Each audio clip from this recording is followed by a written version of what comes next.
al Señor. Quiero seguir con una temática que tiene que ver con la eclesiología, lo que afecta a nuestra dinámica como iglesia. No podemos estar ajenos a lo que sucede y debemos responder, por supuesto, por medio de la palabra.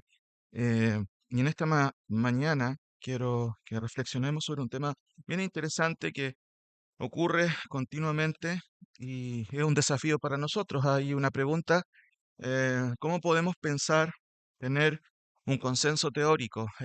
Si me acompañan brevemente a Primera de Corintios 1, por favor. Esta es una introducción, Primera de Corintios, capítulo 1. Hemos estado estudiando esto con las hermanas los días viernes también, las veces que me toca estar con ellas.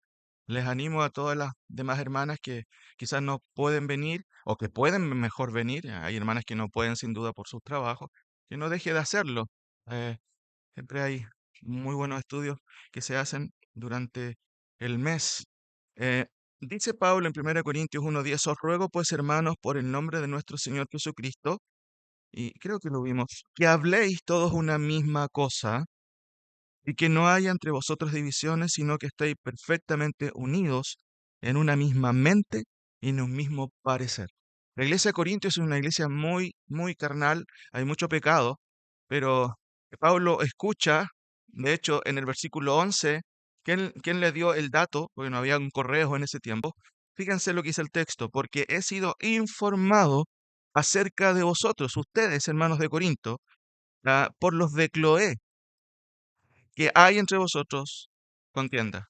Y Pablo sigue mencionándolo más abajo, pero fíjense que hay muy interesante que en el versículo 10, ¿cierto? Pablo señala, gracias, pues hermanos, os ruego, es un ruego, hermano.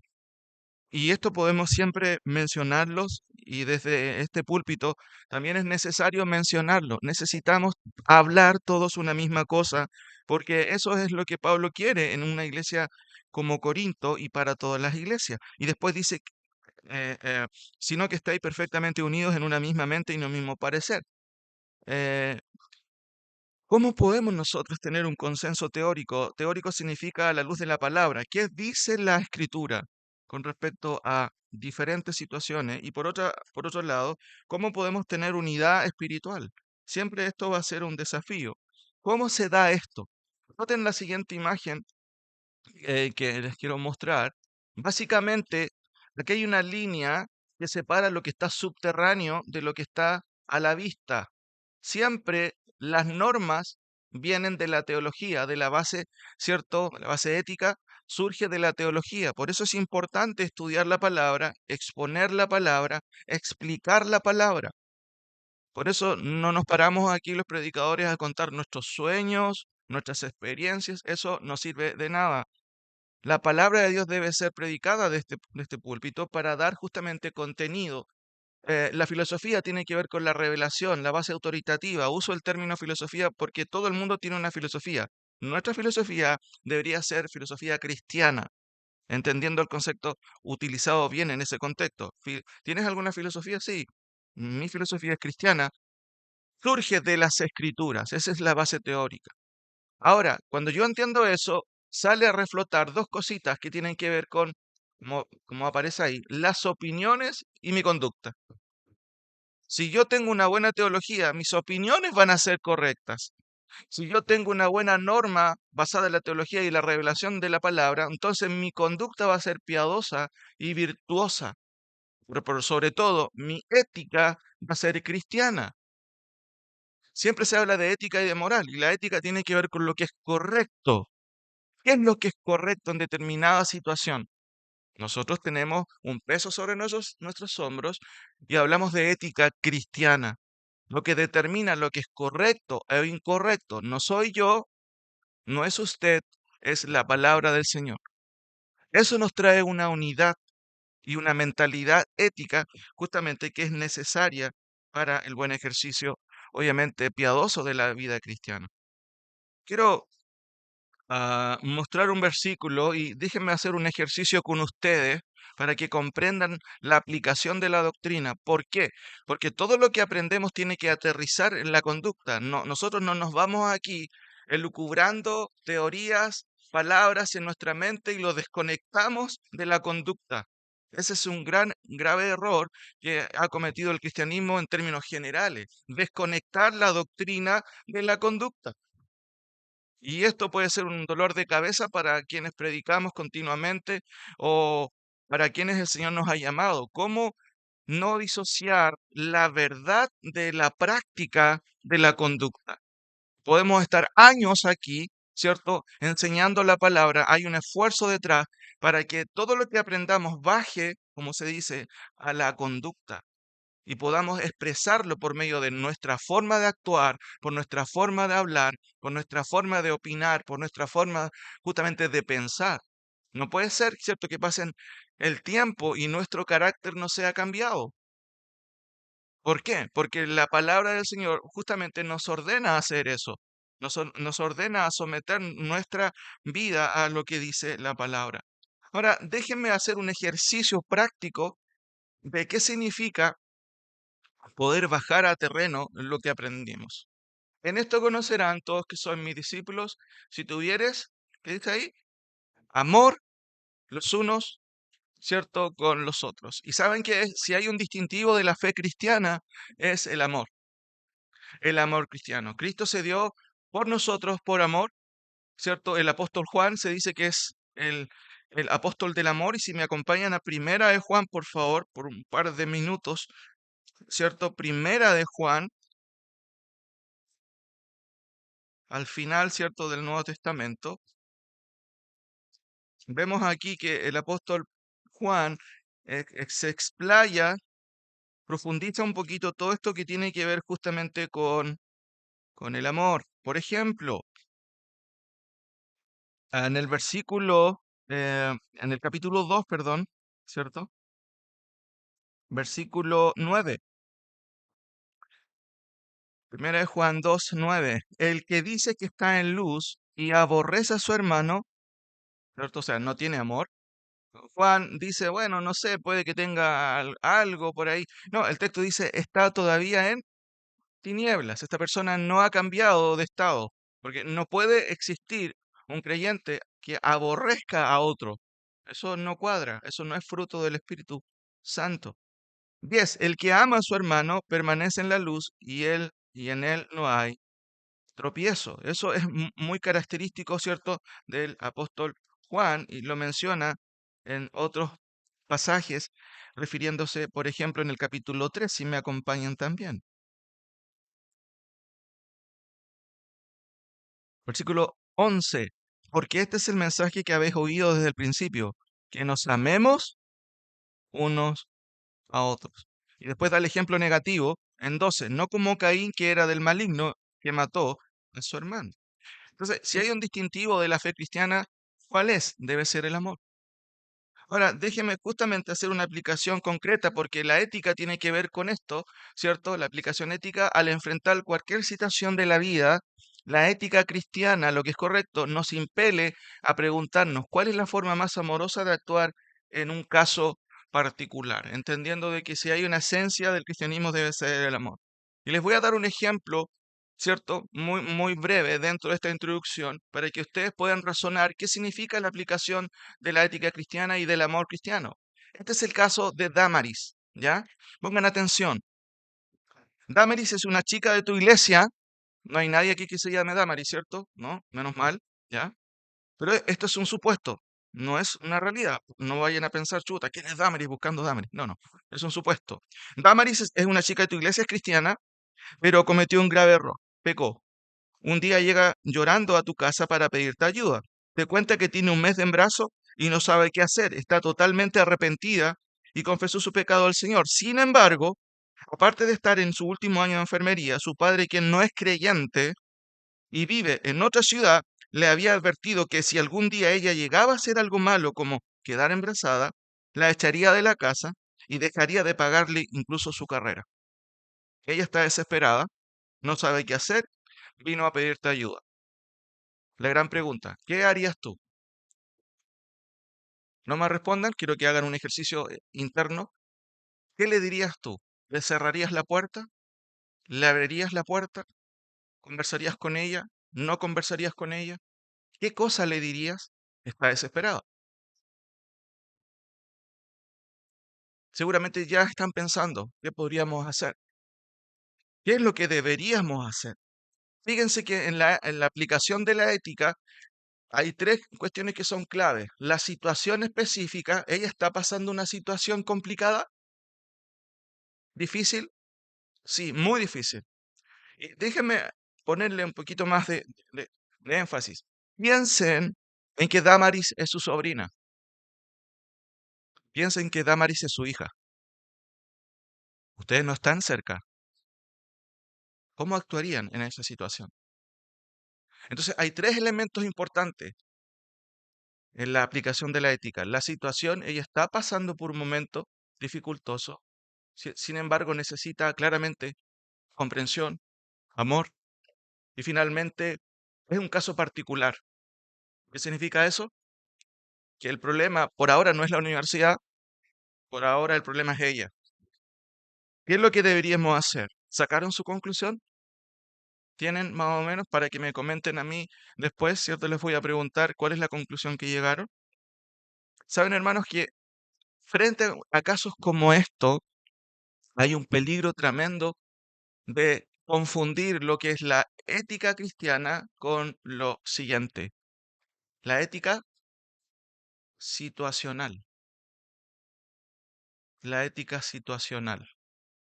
Y déjeme explicárselo, porque muchas veces la tendencia es enfatizar demasiado el amor y dejar otros elementos que son más y aún más relevantes en una decisión como esta. Generalmente a veces no lo pensamos, pero a veces, no sé, pensemos en ejemplos prácticos. Cuando la hija le dice a su padre, no le digamos a tu papá, porque tú sabes que tu papá es enojón. Bueno, parece ser correcto cubrir o no decir algo, porque el padre, ¿cierto? Puede ser muy furioso y no conviene. Y actitudes como esas se ven con mucha habitualidad. La ética situacional. ¿Y qué es la ética situacional? Déjenme explicarlo por un momento. Esto es una tesis que yo no digo que inventó Joseph Fletcher en los años, ¿cierto? 90 o 80 en Boston en un seminario. Simplemente Fletcher, yo creo que formalizó algo que siempre se ha practicado desde que Adán pecó y Eva pecaron. ¿Y en qué consiste? Déjenme leerle. Fletcher fue profesor de ética en Boston, Estados Unidos, y escribió un libro que se llama Ética Situacional. Su tesis se resume en lo siguiente. Al enfrentar una decisión de índole moral, la pauta a seguir siempre debe ser, y aquí están los tres elementos, ¿cierto? La situación de la persona misma, ¿cierto? ¿Y qué más? El amor. Estos tres elementos. Entonces, básicamente, el situacionalista va a tener como principio, ¿cierto? Preponderantes estos tres elementos. ¿Qué elementos podrían faltar? ¿Faltan algunos elementos para que sea ética cristiana? Déjeme seguir con el ejemplo. Los principios de la ética cristiana, y esto puede ayudar un poquito, son cuatro, ¿cierto? ¿Qué es lo determinante en la ética situacional? ¿Qué es lo que finalmente persigue una persona que piensa así? El mundo piensa así, pero hay muchos creyentes que piensan así. Lo determinante para la ética situacional, ¿cierto? No es un principio como un principio bíblico transversal, sino la situación concreta que demanda una decisión moral donde prevalezca siempre el amor. O sea, un situacionalista no le importan las normas, eso es secundario, sino la situación. Es que no entiendes que Damari la situación en que está viviendo. Así que no le digamos a su padre, porque mira lo que le puede pasar. Es una situación difícil. ¿Cuál es el elemento preponderante? No es una verdad establecida, sino la situación. Entonces, por eso que la gente puede decir, es que es mi situación, tú no la entiendes. Ah, claro, sí, pues verdad es tu situación. O sea, tienes licencia para hacer lo que quiera, violar cualquier norma de Dios, siempre que la situación lo demande. Hay otro elemento. ¿Cuál es la aspiración de la ética situacional? ¿Qué es lo que busca? El creyente ¿Cuál es su aspiración? ¿Agradar a quién? A Cristo, al Señor. ¿Cuál es la aspiración de la ética situacional? Aquí está. La ética situacional no busca lo que es correcto, lo que es bueno o lo que es justo, sino lo que es adecuado. Mira, la factura debería decir esto, pero mira, tengo esta cuestión para que salgas bien en el servicio de puesto interno. ¿Te parece? Listo, hagámoslo así nomás. No busca lo justo ni lo correcto, sino lo adecuado. Parece muy ético eso, pero eso es incorrecto. Ajusta las cosas a la medida. Su norte moral. ¿Cuál es el norte? Para el situacionalista, ¿cierto? El único absoluto no es Dios, sino la persona. Fíjense en los tres elementos. La situación, la persona y el tercero, el único elemento es el amor. Entonces, el norte moral para el situacionalista no es Dios, no es el absoluto definitivo Dios, sino la persona. La única pauta válida es la situación y la única norma final es el amor. Pero ¿cómo te vas a poner ahora tan cuadrado? O sea, escucha, oye, todos creemos en Dios, pero mira la situación. No hay que ser tan inflexible. Mira a la niña, pobrecita, mira en la situación que está. Que no le diga a su padre, porque imagínate lo que le va a pasar. Está en su último año de carrera. Ética situacional. Su licencia. ¿Cuál es su licencia? ¿O qué se permite hacer? El situacionalista cree que es legítimo transgredir cualquier norma, ley o principio ético siempre que la situación lo demande y el amor lo exija. Por eso el situacionalista es antimoralista o antilegalista. ¿Pero que eres tan cuadrado? ¿Cómo tan bíblico? Estamos en el siglo XX, hay que ser más amplio, open mind, ¿cierto? Hermano, estas son las características que impulsan justamente o los principios de la ética situacional. Lo determinante no es, ¿cierto? En este caso, su aspiración no es lo correcto, no es lo bueno, sino lo adecuado, lo conveniente. Ahora, hay cuatro pilares de la ética situacional. Antes de mostrar algunos ejemplos bíblicos, siempre son importantes tener en mente. Acabamos de ver de qué manera se estructura o de qué manera es la anatomía de la ética situacional. Pero hay cuatro elementos filosóficos que no son cristianos que determinan que una persona piense así. Tenemos cuatro: el pragmatismo, el relativismo, el positivismo moral y el personalismo. Se los voy a explicar, puede ser un poco enredado, pero no es para nada enredado y la gente lo hace siempre. Para que una persona sea situacionalista o se deje guiar por medio de la situación, el amor y la persona, poniendo estos tres elementos como fundamentales, es porque primero es pragmático. ¿Y qué significa ser pragmático? Una pequeña explicación. Todo lo que tenga valor práctico y una aplicación conveniente es aceptable y por eso es bueno.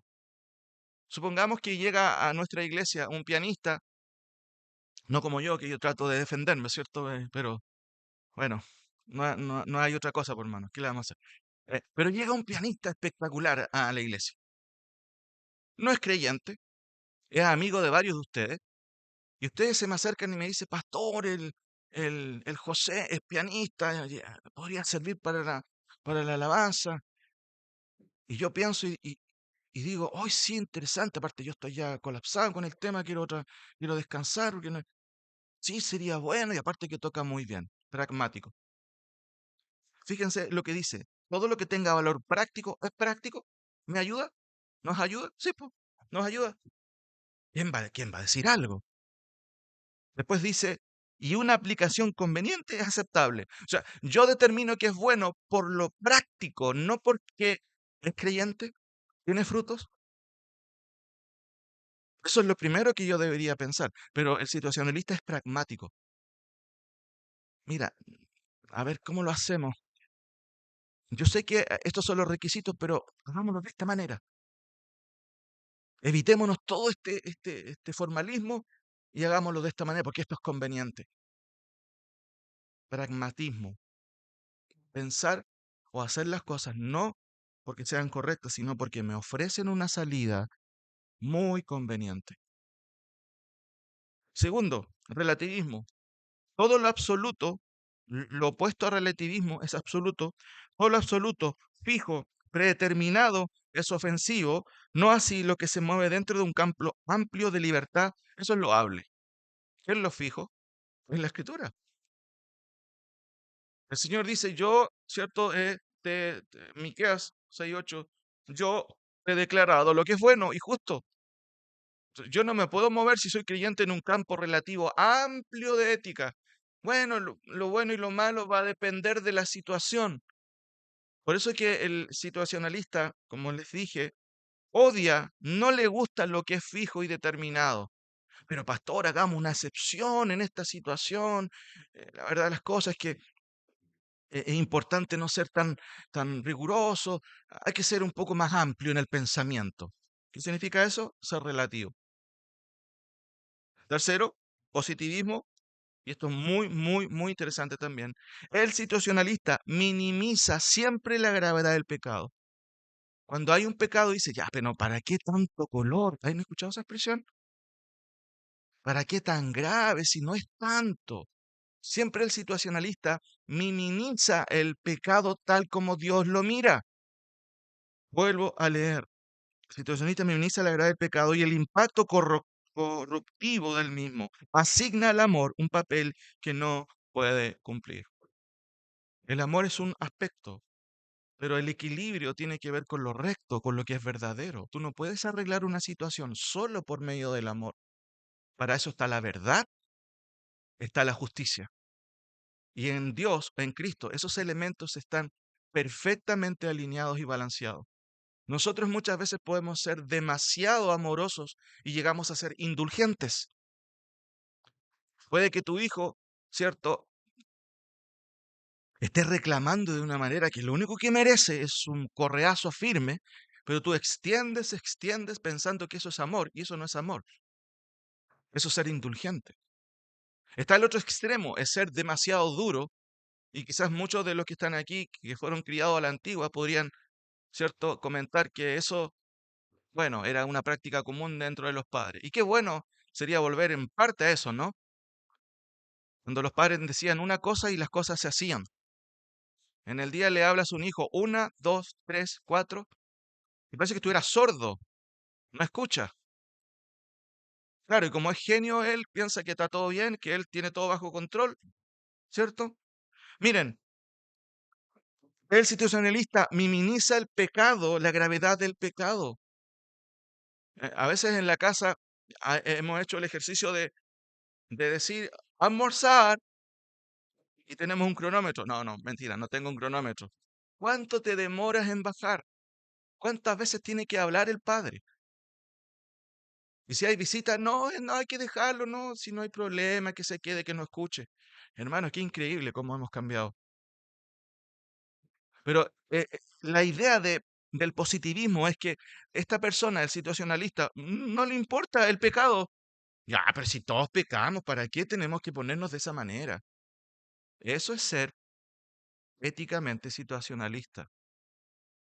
Finalmente, el otro elemento es el personalismo.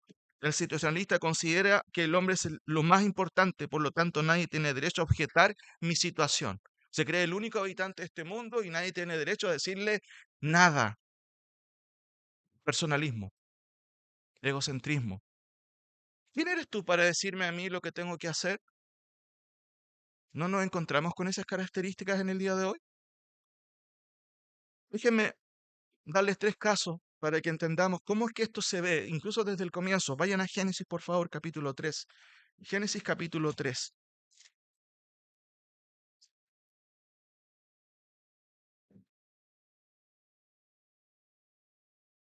El caso del pecado original. Se usa esta expresión para referirse al pecado de Adán, pero el primer pecado, por supuesto, ocurre en el cielo, con la rebelión de Satanás. Lo estoy usando en este sentido, el pecado terrenal, el pecado de los hombres. Capítulo 3. Pero la serpiente era astuta más que todos los animales del campo que Jehová Dios había hecho, la cual dijo a la mujer, con que Dios ha dicho no comáis de todo árbol del huerto, y la mujer respondió a la serpiente, del fruto de los árboles del huerto podemos comer, pero del fruto del árbol que está en medio del huerto, dijo Dios, no comeréis de él, ni le tocaréis, para que no muráis. Entonces la serpiente dijo a la mujer, no van a morir, sino que sabe Dios que el día que coman ustedes de este fruto, serán abiertos vuestros ojos y seréis como Dios, sabiendo el bien y el mal. Y vio la mujer que el árbol era bueno para comer, y que era agradable a los ojos y árbol codiciable para alcanzar la sabiduría, y tomó de su fruto y comió, y dio también a su marido, el cual comió así como ella. Entonces fueron abiertos los ojos de ambos y conocieron que estaban desnudos. Entonces cosieron hojas de higueras y se hicieron delantales. Y el versículo 8 es terrible, hermanos. Uno lo puede leer así simplemente, pero realmente es terrible. Y oyeron la voz de Jehová Dios que se paseaba en el huerto al aire del día, y el hombre y la mujer, ¿qué hicieron? Se escondieron de la presencia de Jehová de entre los árboles del huerto. ¿Cuál es la tendencia cuando pecas y no quieres asumir tu responsabilidad? Esconderte, huir. Hermanos, ¿cuál es la situación aquí? La situación, primero, es la presencia de una influencia diabólica contraria a las normas de Dios. Uno podría decir, ¿pudo haber tenido otro escenario Adán y Eva para haber funcionado y respondido de mejor manera? Tenía todo de su mano. ¿Se comunicaba con Dios de manera indirecta o directa? Directa. En el mejor escenario que ha existido, Adán pecó. Yo podría preguntar, ¿en qué escenario vivimos nosotros en este mundo? ¿Estamos en el reino de Cristo ahora? No. Pablo dice que Él nos dio vida cuando estábamos muertos en delito de pecado, ¿cierto? Y en Efesios capítulo 2 dice que el príncipe de este mundo está activo y tiene bajo su poder a los que no son creyentes. Estamos en un escenario difícil aún, producto del pecado original. Segundo, en el versículo 4, ¿cierto? Hay un ofrecimiento único, una oportunidad tentadora. Y el texto no nos dice eso, pero Eva seguramente pensó, wow, esta fruta debe ser, pero espectacular. Oh, debe ser muy rica. Está la situación. Vuelvo a leer.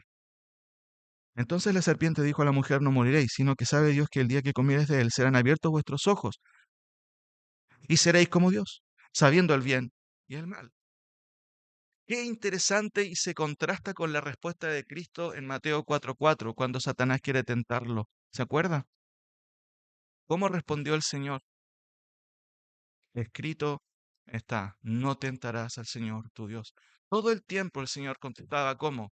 ¿Por medio de qué? De la palabra del Señor. ¿Saben por qué? Porque para el Señor, la palabra del Señor sí valía. Pero muchas veces para los hombres y aún a veces para los creyentes la palabra parece que no cuenta. ¿Cuál es la importancia de la persona? ¿En qué se ve la importancia? Recuerden que los tres elementos de la ética situacional son la situación especial que demanda una decisión moral, ¿cierto? Es que lo que pasa es que la situación era tan difícil que no supe qué hacer. Si podríamos responder o conversar con Eva, capaz que nos diría eso, que no sabía qué hacer. Tú a lo mejor hubiera hecho lo mismo. Entonces, el elemento ahí es la situación puntual y tú llegas a justificarlo. No, sí, pues claro, Damaris estaba sola. Claro, a lo mejor nadie la aconsejó. Qué interesante que empezamos a justificar después. En el caso de Eva, la importancia de la persona básicamente tiene que ver con que el punto no es que Eva codició que Adán comió sin cuestionar, lo cual claramente es pecado, ¿cierto? Y son agravantes. El punto aquí es Adán. Yo creo que lean el versículo 17. Él es el responsable y de hecho, fíjense lo que le dice Dios. Versículo 17. Y al hombre dijo Dios, por cuanto obedeciste la voz de tu mujer y comiste del árbol del que te mandé, diciendo no comerás, maldita será la tierra por tu causa, con dolor comerás de ella todos los días de tu vida. Dios desobedeció a Dios y obedeció a quién. El texto es bien claro en decirlo. Para Adán, en algún momento particular, Dios dejó de ser importante. ¿Y quién pasó en primer lugar? Su mujer. ¿Dónde está el elemento del amor? Se lo voy a comentar al final. Pero aquí ya tenemos tres elementos, dos elementos. La situación es complicada. ¿Justificaba a Adán hacer lo que hizo? No, porque la situación nunca es preponderante. Lo preponderante es en que cada situación tú tienes que hacer lo correcto a la luz de lo que Dios estableció. ¿Le había dicho Dios? ¿Le había advertido a Adán? Claramente. La persona, Adán dijo, ¿quién es más importante? ¿Dios o la mujer? Él decidió que fuera la mujer. Acompáñenme, por favor, a Jueces 16. Jueces 16.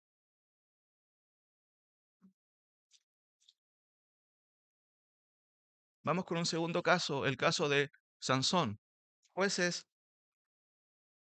16.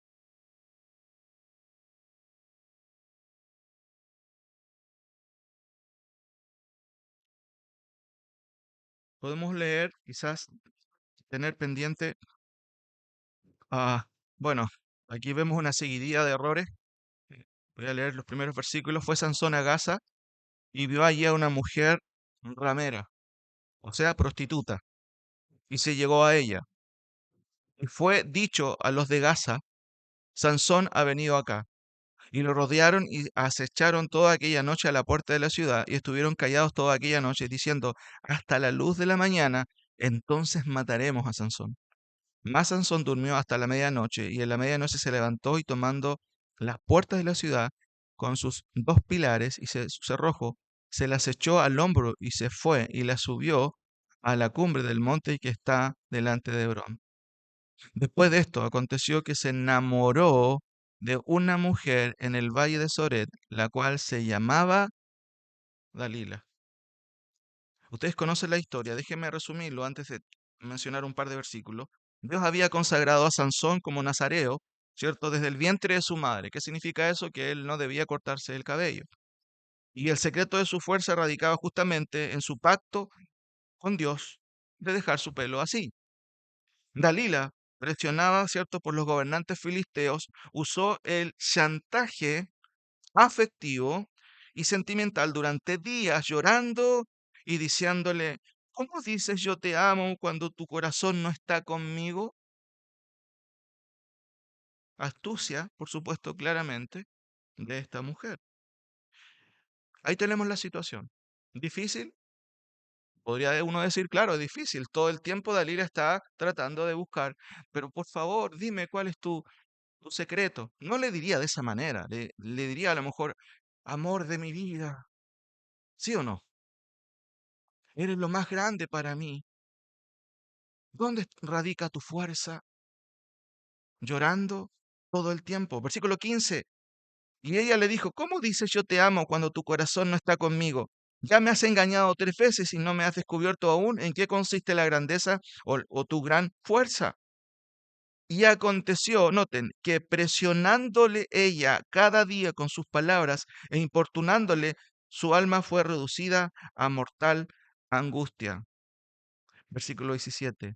Le descubrió pues todo su corazón y le dijo, nunca a mi cabeza llegó navaja porque soy nazareo de Dios desde el vientre de mi madre. Si fuera rapado, mi fuerza se apartaría de mí y me debilitaría y seré como todos los hombres. Usted conoce la historia. Tenemos la situación difícil. Sansón era un juez, un libertador en el contexto, ¿cierto?, de que salvaba a Israel justamente de su decadencia específicamente. Sin embargo, ¿qué hizo Sansón? Finalmente, acabamos de leer el versículo 17. Le descubrió pues todo su corazón y le dijo, nunca a mi cabeza llegó navaja porque soy nazareno de Dios.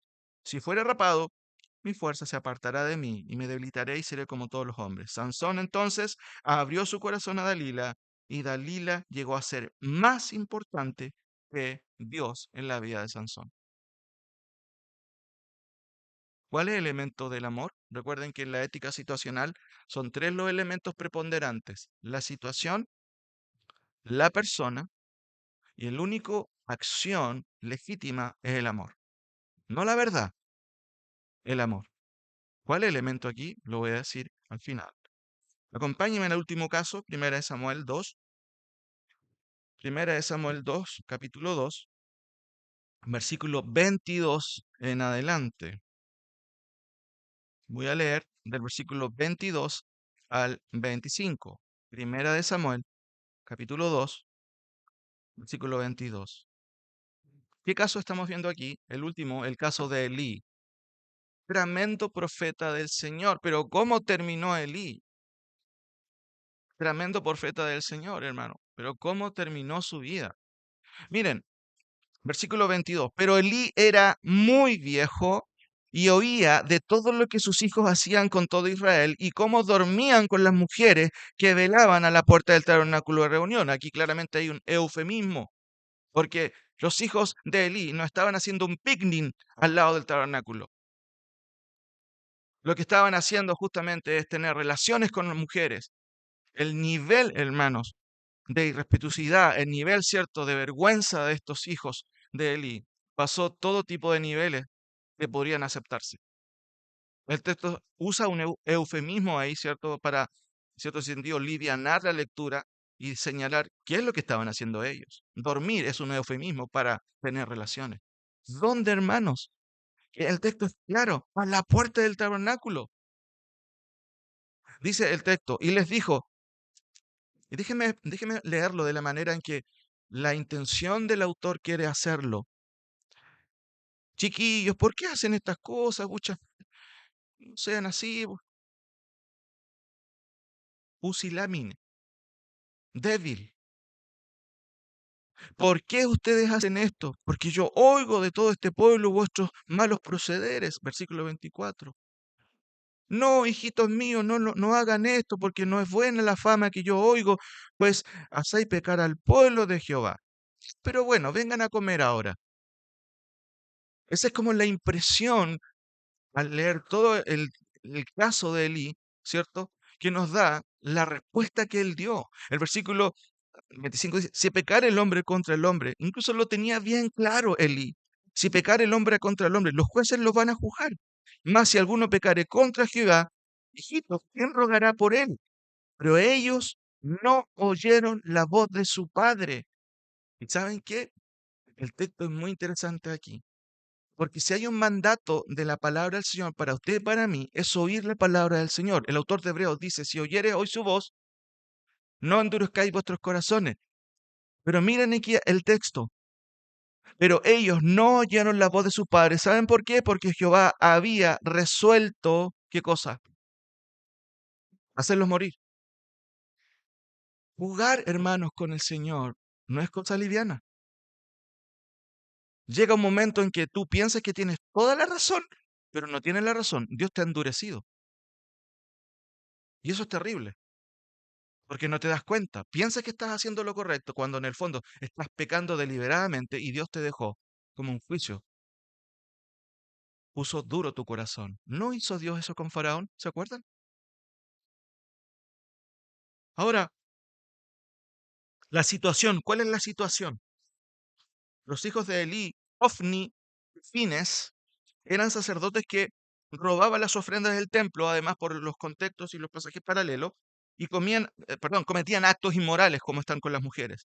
Elí conocía sus pecados y aunque los reprendió verbalmente, ¿cierto? El texto dice que, o deja ver, que él fue muy liviano como padre, no justamente corrigiendo el pecado. ¿En dónde se ve, hermanos, el elemento de poner a la persona en primer lugar? Recuerden que en la ética situacional siempre lo relevante es la situación. Es que tú no conoces mi situación. Esta es mi situación. Es como que te dijera, yo tengo licencia para actuar en esta situación como a mí me da la gana, porque es mi situación, tú no la conoces, así que no tienes derecho a meterte en mis asuntos, porque es mi situación. O sea, la situación es preponderante, la persona, no Dios, es lo preponderante, y el único elemento a juzgar debe ser siempre el amor.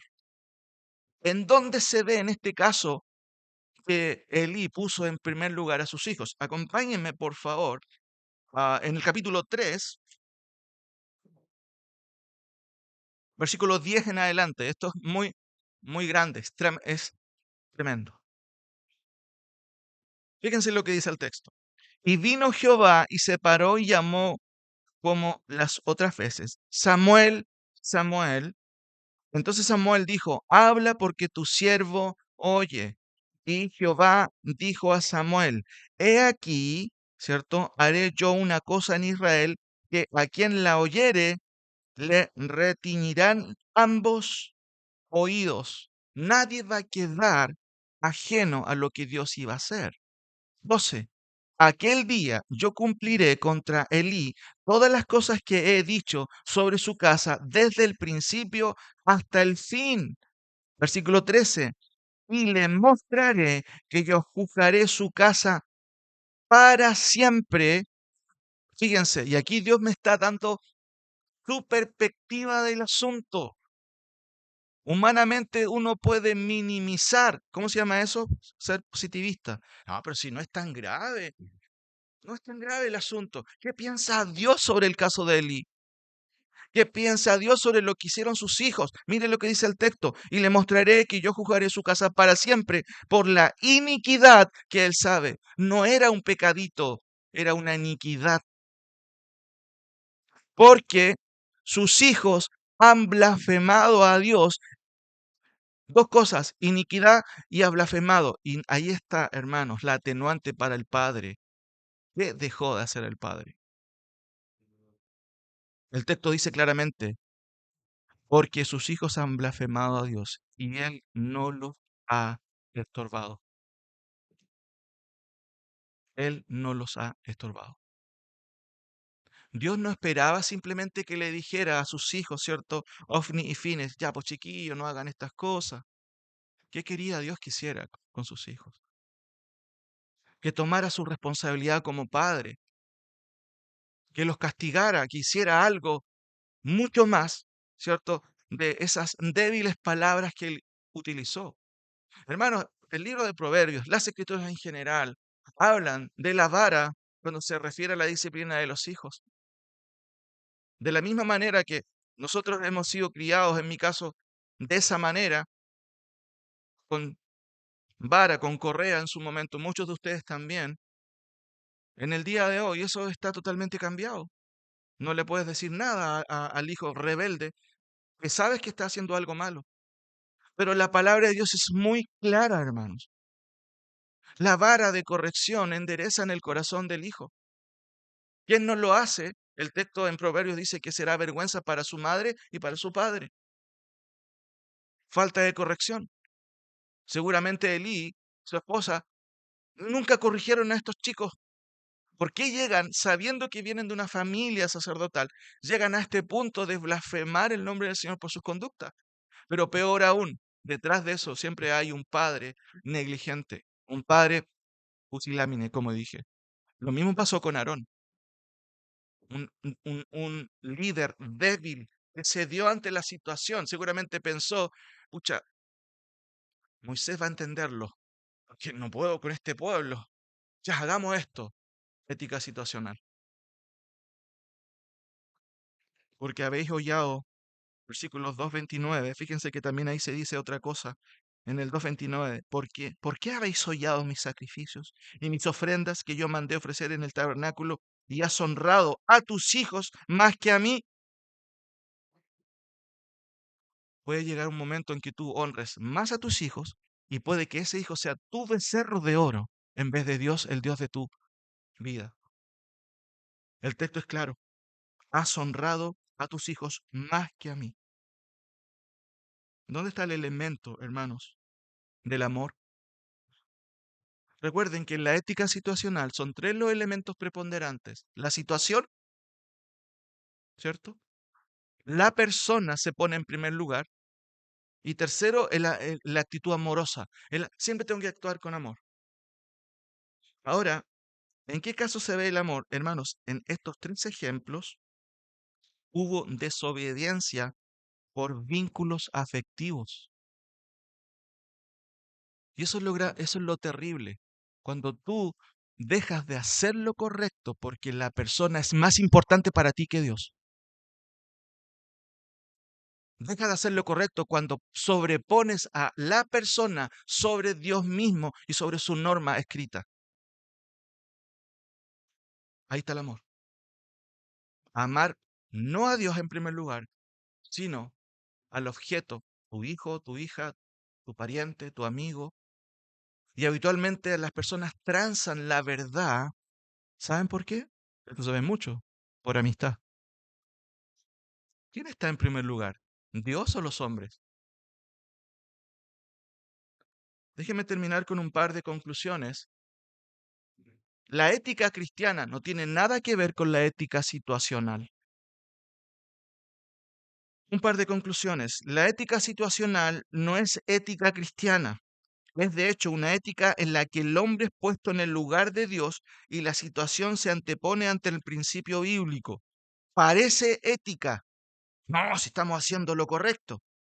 Pero es un cáncer ético que redefine la obediencia a Dios en primer lugar. Parece que estás haciendo lo correcto.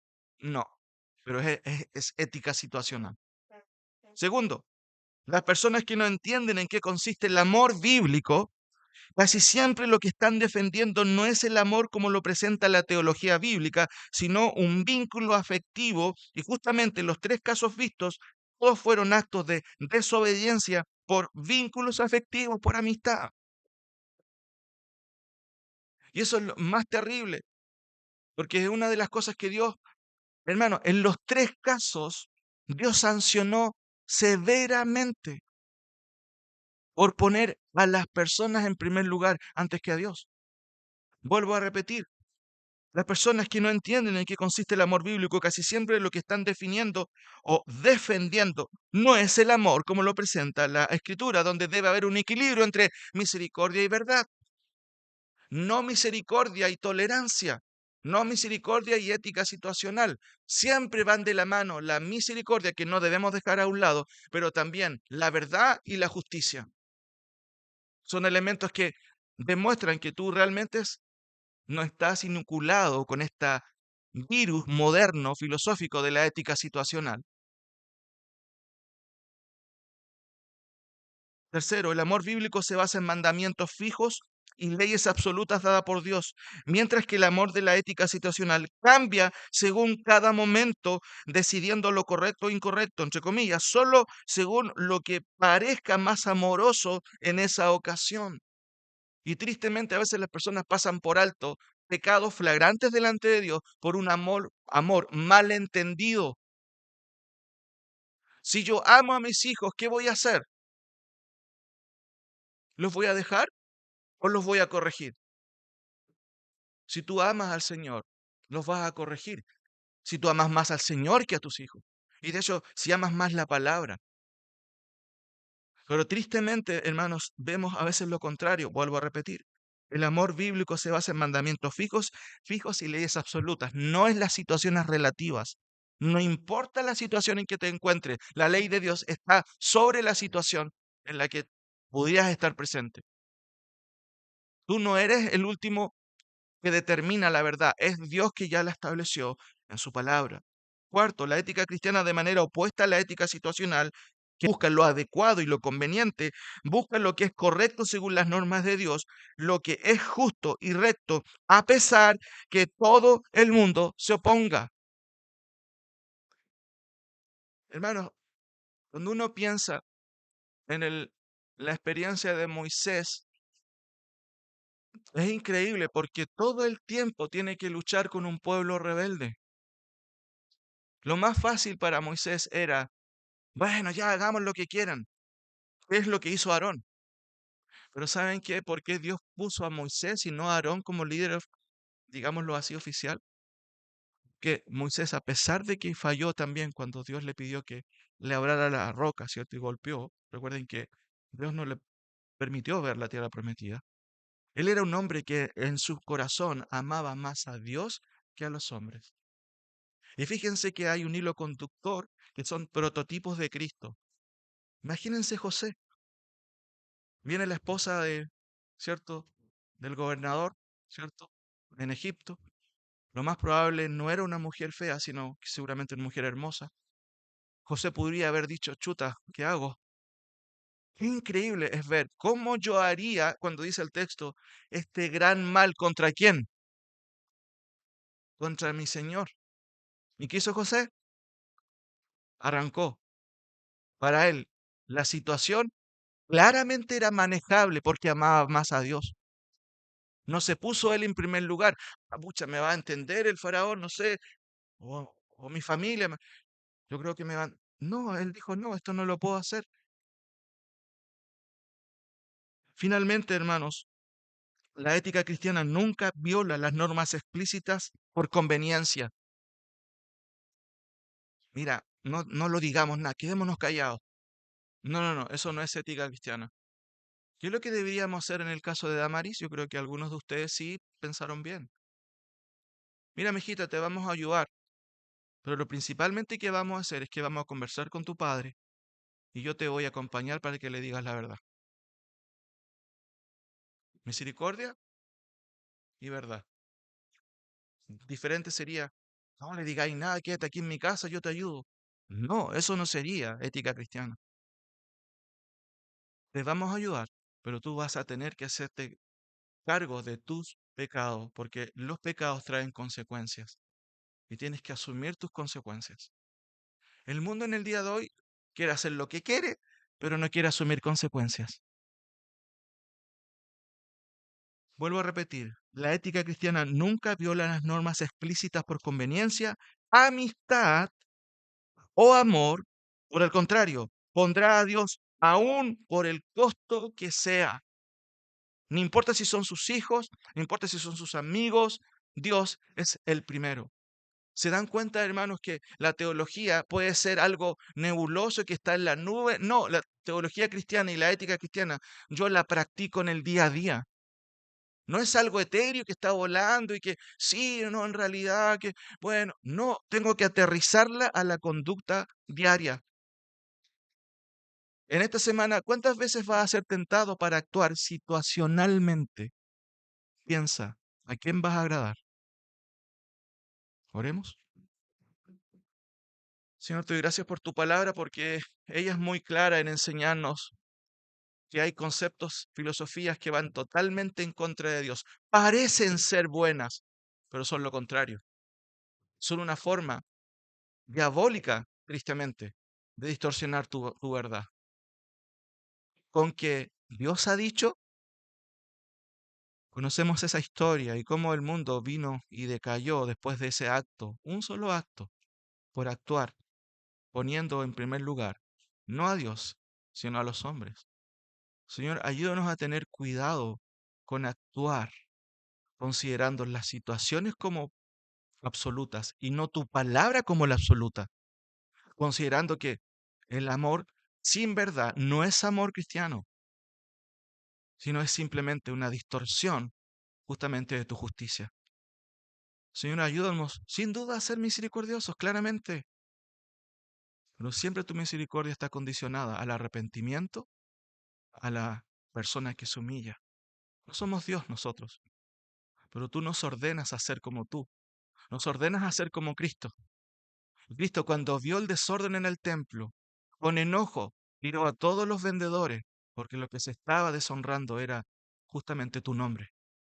Él amó, claramente, pero también manifestó su rechazo a toda distorsión que deshonraba tu nombre. Señor, ayúdanos a nosotros a no deshonrar tu nombre en las situaciones que nos permites vivir, poniendo a las personas por sobre ti y actuando con un amor totalmente secularista, lejos de lo que es el amor desde el punto de vista bíblico. Gracias, Señor. Amén.